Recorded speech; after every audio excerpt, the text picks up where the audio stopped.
जय हिंद दोस्तों, मैं सौरभ और स्वागत है आपका आपके चैनल अर्थ जीएस पर। हम लोगों की करंट की सीरीज़ का अगला दिन अगस्त 29 की बात हो रही है। डे आपके कंटिन्यू 90। जो लोग अभी तक हमारे चैनल से ऐड नहीं हुए हैं वो डायरेक्ट यूट्यूब पर सर्च कर सकते हैं अर्थ जीएस बाई सौरभ कुशवाहा। वहाँ पर आप चैनल को सब्सक्राइब कर लीजिए। आपको करंट के पीडीएफ या किसी अदर सब्जेक्ट के पीडीएफ चाहिए तो ये हमारे टेलीग्राम का लिंक दिया गया है, आप यहाँ पर भी ऐड हो सकते हैं। बढ़ते हैं करंट पर। पहला क्वेश्चन है आपका, एनएसजी कमांडो द्वारा गांडीव अभ्यास किया गया, यह किसका विरोध करता है? एक आपका अभ्यास है, नाम उसका गांडीव, और किसके द्वारा किया जाता है? NSG commando. एनएसजी कमांडो राष्ट्रीय सुरक्षा गार्ड, नेशनल सिक्योरिटी गार्ड की बात हो रही है। इन्होंने आपका इसका तीसरा संस्करण, थर्ड जो आपका नंबरिंग में रहा संस्करण, प्रेजेंट टाइम में आयोजित किया गया। इसमें आपके UP, MP, Gujarat, Delhi, NCR के समेत कई जगह के आपके जो सिक्योरिटी गार्ड थे उन्होंने भाग लिया। अगर बात करी जाए इसके नाम की, युद्ध अभ्यास की, तो जो गांडीव था वो महाभारत में अर्जुन जो थे उनके धनुष का नाम था, तो उसी के नाम पर इस युद्ध अभ्यास का ये जो अभ्यास है आपका नाम उसका क्या? गांडीव अभ्यास।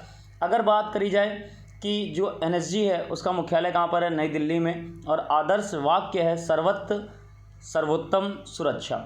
और ये जो किया जाता है, याद रखिएगा, आपका मेनली जो है वो आतंकवाद के विरोध के लिए किया जाता है। तो इसका ऑप्शन जो सही है वो कौन सा आपका? फर्स्ट, आतंकवाद के विरोध के लिए, उसके खात्मे के लिए गांडीव अभ्यास एनएसजी कमांडो द्वारा। नेक्स्ट है आपका क्वेश्चन, साझा भाग्य 2021 युद्ध अभ्यास का आयोजन कौन कौन से देशों के मध्य होगा? आप यहाँ पर ऑप्शन देख सकते हैं, कई सारे देशों के नाम पेयरिंग में दिए गए हैं, चार देशों के। तो याद रखिएगा ये जो आपका साझा भाग्य है 2021 का जो युद्ध अभ्यास है ये 4 देशों के मध्य होता है। और कौन कौन से देश हैं? चीन, पाकिस्तान, थाईलैंड और मंगोलिया। तो चीन, पाकिस्तान, थाईलैंड और मंगोलिया आपका थर्ड ऑप्शन इस हिसाब से सही है। ये जो युद्ध अभ्यास है आपका साझा भाग्य, इंग्लिश में नाम में बात करें तो उसका नाम शेयर्ड डेस्टिनी, और इसका आयोजन आपका सितंबर 2021 में किया जाएगा। 1000 से ज़्यादा सैनिक इसमें भाग लेंगे। और चीन में एक प्रांत पड़ता है, क्षेत्र पड़ता है, नाम उसका हेनान, वहाँ पर इसका आयोजन किया जाएगा। नेक्स्ट है आपका क्वेश्चन, महिला अधिकारिता पर G20 मंत्री स्तरीय सम्मेलन का आयोजन कहाँ पर किया गया? सबसे पहले ये जो आपका महिला अधिकारिता G20 महिला स्तरीय सम्मेलन है, याद रखिएगा ये इसका पहला है, और पहला है तो फिर ये आपके लिए इम्पॉर्टेंट है। और इसका आयोजन जो है वो इटली में किया गया। कहाँ पर? इटली में। तो ऑप्शन आपका सही है इस हिसाब से सेकंड। और इटली में भी अगर पूछा जाए कौन सा प्लेस था तो नाम उसका सांता मार्गेरिटा लिगुर, ये प्लेस का नाम है। प्लेस नहीं पूछेगा, इटली पूछ सकता है आपसे। और याद रखिएगा भारत की ओर से किसने भाग लिया? तो आपकी केंद्रीय महिला एवं बाल विकास मंत्री श्रीमती स्मृति ईरानी ने भाग लिया और संबोधन किया। और कौन कौन से सेक्टर थे इसमें जिसमें बातचीत हुई? एक वित्तीय हुआ आपका, फाइनेंशियल, डिजिटल साक्षरता, और आपका पर्यावरण और स्थिरता। नेक्स्ट है आपका क्वेश्चन, सोनू सूद देश के मेंटर्स कार्यक्रम के लिए किस राज्य सरकार के ब्रांड एम्बेसडर होंगे? दिल्ली द्वारा एक योजना स्टार्ट करी जा रही है और उसका नाम है देश का मेंटर्स। याद रखिएगा उसके लिए इन्होंने किसको चुना है? सोनू सूद को। इसमें होना क्या है, जैसे आपके दिल्ली सरकार है उसमें गवर्नमेंट स्कूल के बच्चे हैं, तो उस स्कूल के बच्चे को आप 1 से 10 बच्चे को आप गोद ले सकते हैं और उनको आगे फ्यूचर की सलाह दे सकते हैं। तो इसके लिए मिनिमम 1 और मैक्सिमम 10 बच्चों की संख्या रखी गई है। और वीकली आप 10 मिनट तक बच्चों के बातचीत कर सकते हैं और उनको समझा सकते हैं, उनको मार्गदर्शित कर सकते हैं। तो ये जो स्टार्ट करी गई है दिल्ली द्वारा, सोनू सूद को इसका ब्रांड एम्बेसडर बनाया गया है। और जो स्कीम है नाम उसका देश के मेंटर्स। नेक्स्ट है, स्वीप परामर्श कार्यशाला निम्न में से किसके द्वारा आयोजित की गई? याद रखिएगा रिसेंटली आपकी एक परियोजना स्टार्ट करी गई, नाम उसका स्वीप परामर्श कार्यशाला। आप परामर्श वर्ड से समझ सकते हैं कि कहीं ना कहीं कुछ सुझाव के तौर पर ये स्टार्ट करी गई। याद रखिएगा रिसेंटली आपके जो मुख्य चुनाव आयुक्त हैं, और नाम उनका क्या? सुशील चंद्रा। उन्होंने आपके जो दूसरे चुनाव आयुक्त हैं नाम उनका राजीव कुमार के साथ मिलकर इस योजना को स्टार्ट किया है? तो अगर 2 चुनाव आयुक्त हैं तो करेक्ट ऑप्शन आपका कौन सा हो गया? चुनाव आयोग। चुनाव आयोग की बात पहले कर लेते हैं। तो स्थापना कब हुई थी आपकी? 25 जनवरी 1950 में। हेडक्वार्टर आपका नई दिल्ली में। और पहले जो अधिकारी थे वो कौन है? सुकुमार सेन। और प्रेजेंट टाइम में आपके पूछे जाए तो सुशील चंद्रा। याद रखिएगा, ये जो स्टार्ट हुआ है आपका स्वीप, अगर फुल नेम की बात करें तो systematic voters education and electoral participation, व्यवस्थित मतदाता शिक्षा और चुनावी भागीदारी। नेक्स्ट है आपका यूनिवर्सल पोस्टल यूनियन के कितने प्रमुख निकायों की सदस्यता का चुनाव भारत ने जीता है? रिसेंटली आपकी वोटिंग हुई किसमें? यूपीयू यूनिवर्सल पोस्टल यूनियन में। और उसमें पूछा गया है भारत ने कितने क्षेत्रों में, कितने निकायों में चुनाव जीत लिया है। अगर सबसे पहले उन 2 निकायों की बात करें तो 2 में चुनाव जीता है, तो ऑप्शन इस हिसाब से आपका कौन सा सही है? सेकंड। अगर बात करी जाए कौन से 2 हैं, तो पहला है आपका नाम उसका प्रशासन परिषद, इंग्लिश में बोलते हैं काउंसिल ऑफ एडमिनिस्ट्रेशन, यानी सीए, काउंसिल ऑफ एडमिनिस्ट्रेशन। और सेकंड है आपका postal operations council, postal operations council POC. मतलब एक हो गया आपका सीए और दूसरा हो गया पीओसी। इन दोनों का चुनाव इंडिया ने जीत लिया है। पहले वाले में आपके जो वोट मिले इंडिया को वो मिले 134 और दूसरे वाले में जो मिले उसमें मिले 106। अगर यूपीयू की बात करें, यूनिवर्सल पोस्टल यूनियन की, तो मुख्यालय है इसका बर्न, स्विट्ज़रलैंड में।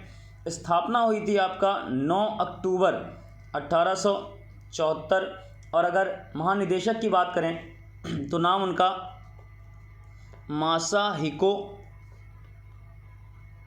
मेटको, मासाहिको मेटको। नेक्स्ट बढ़ते हैं आगे। भारत का पहला हैकाथॉन मंथन 2021 लॉन्च करने के लिए कौन सी संस्थाएं सहयोग कर रही हैं?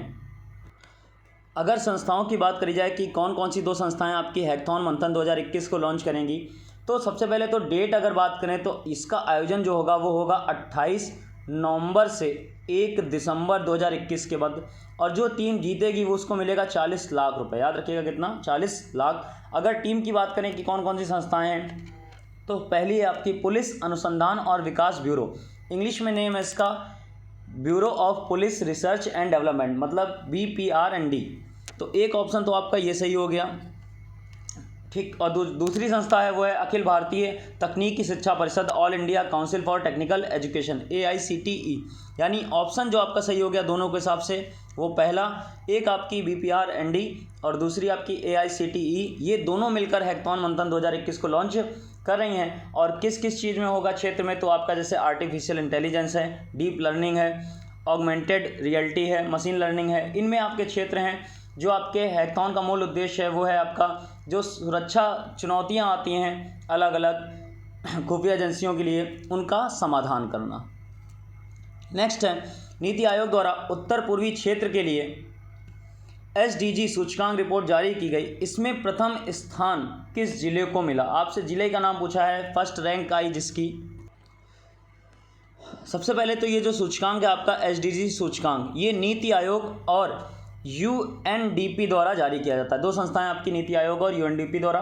और ये जो डैशबोर्ड है आपका 2021-22 का डैशबोर्ड है, याद रखिएगा 2021 और 22 का। अगर बात करें पहला स्थान किस जिले को मिला नॉर्थ ईस्ट स्टेट में, तो याद रखिएगा सिक्किम का पूर्वी सिक्किम जिला। तो पूर्वी सिक्किम जिला पहले स्थान पर बात करें तो ये रहा। अगर बात करें नागालैंड का किफायर जिला, तो 103 जिलों में जो टोटल रैंकिंग में शामिल थे उनमें अंतिम स्थान मिला। तो अगर लास्ट पूछा जाए तो कौन सा आपका किफायर जिला और किस जगह का है? नागालैंड का। अगर सेकंड और थर्ड की बात करें तो उत्तरी त्रिपुरा और पश्चिमी त्रिपुरा। तो मैंने यहाँ पर रैंकिंग तीनों की लिख दी, ये सेकंड, फिर ये थर्ड और ये आपका पहला वाला लास्ट, यानी 108। और कौन कौन से राज्य अगर बात करें 8 राज्यों की, तो अरुणाचल प्रदेश, असम, मणिपुर, मेघालय, मिजोरम, नागालैंड, सिक्किम और त्रिपुरा। नेक्स्ट आगे बढ़ते हैं क्वेश्चन पर। सिमुलेटर टूल किट निम्न में से क्या है? अच्छा क्वेश्चन है, याद रखिएगा। ये जो सिमुलेटर है QSIM, याद रखिएगा, हाल ही में आपका इलेक्ट्रॉनिक्स और सूचना प्रौद्योगिकी मंत्रालय MEITY ने एक आपका जो क्वांटम कंप्यूटर है वो लॉन्च किया है। तो करेक्ट ऑप्शन जो हो गया वो आपका सेकंड, ये जो सिमुलेटर है वो क्या है आपका क्वांटम कंप्यूटर। और अगर बात की जाए भारत में स्वदेशी रूप से विकसित ये अपना पहला जो टूल किट है, और अगर कौन कौन से संस्थानों ने इसको बनाया है तो याद रखिएगा 3 संस्थान का नाम आएगा। पहला IIT रुड़की, दूसरा सीडेक और तीसरा IISc बेंगलोर। इन तीनों ने संयुक्त रूप से इसको विकसित किया है। तो ये जो आपका क्यू सिमुलेटर है वो क्या है, एक क्वांटम कंप्यूटर। नेक्स्ट है आपका क्वेश्चन AY.12 निम्न में से किसका एक नया उपवंश है। आपको समझ में आ रहा होगा कि कोरोना की बात हो रही है और रिसेंटली आपकी कई सारे जो कोरोना के वेरिएंट हैं उनमें मिले हैं। तो क्या कोरोना के जो वेरिएंट में भी आपकी पार्ट हैं उन्हीं को नाम क्या दिया गया है, उपवंश। तो वो उपवंश पूछ रहा है और जो रिसेंटली नया उपवंश मिला है नाम उसका क्या, AY.12। तो याद रखिएगा ये भारत में मिला है, और अगर भारत में मिला है तो भारत का वेरिएंट कौन सा है इनमें से, आपका डेल्टा, यानी ये डेल्टा वेरिएंट का एक आपका नया उपवंश है। और इसके मिलने के साथ ही ये जो नया वाला है, भारत में टोटल जो डेल्टा परिवार के संख्या है वो बढ़कर कितनी हो गई, 13, मतलब 13वां ये आपका उपवंश मिला है AY.12। अगर बात करी जाए ये जो आपका उपवंश है और कहाँ कहाँ पर है, तो याद रखिएगा इज़राइल में, किस जगह, देश का नाम आपका इज़राइल में प्रेजेंट टाइम में आपका ये प्रमुख एक स्ट्रेन है और लगभग 51% लोगों में यही वेरिएंट मिल रहा है। नेक्स्ट बढ़ते हैं क्वेश्चन ऑफ द डे पर।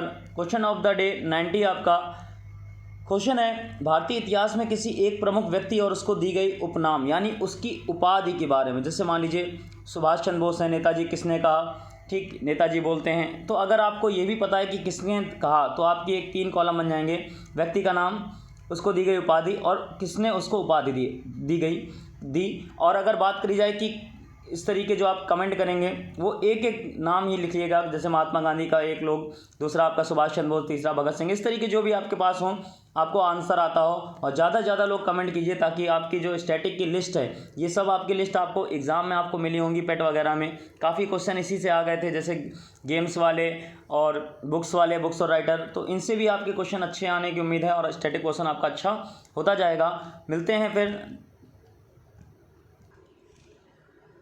नेक्स्ट टर्न पर। लेकिन उसके पहले अगर लास्ट डे के क्वेश्चन की बात करें कि किन किन बच्चों ने करेक्ट आंसर दिया, तो अजहर खान, विकास पाल, सोहित बघेल, शिवांगी भारती, एंजल रिंसू, मोहित, सोनम, सीता, सोना अग्नोत्री, आयुष पांडे, आरती रावत, संदीप पाल, ज्योति केसरवानी, आयुष तिवारी, पूजा शर्मा, आरती मिश्रा, आकांक्षा गुप्ता। तो इन बच्चों ने करेक्ट ऑप्शन दिया। और आप भी इसी तरीके ज़्यादा से ज़्यादा संख्या में शेयर कीजिए और अपने फ्रेंड्स लोगों को बोलिए कि कमेंट करें तो आपकी थोड़ा पढ़ाई और अच्छे से हो सके। मिलते हैं नेक्स्ट टाइम पर, तब तक के लिए जय हिंद।